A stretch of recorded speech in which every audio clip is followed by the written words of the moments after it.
Hello, I am Richard Ellis, an Agile consultant, and welcome to today's episode of Agile Questions for Coaches. Today I want to answer the question, how does iterative development differ from Agile development? Iterative development turns projects into repeatable processes. A project is something that has a beginning, an end, and a deliverable. You do it once.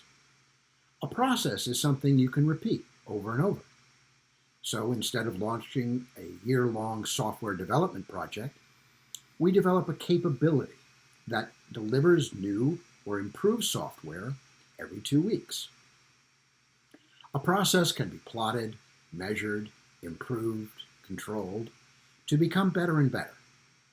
We can employ retrospectives, use Lean and Six Sigma tools. Continuous improvement from one iteration to the next drives greater efficiency.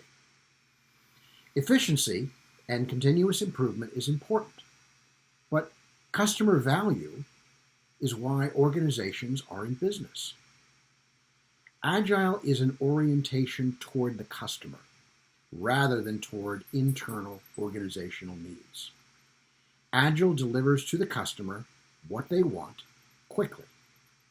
When combined with iterative development, Agile delivers high-quality products and services to customers who want it, when they want it.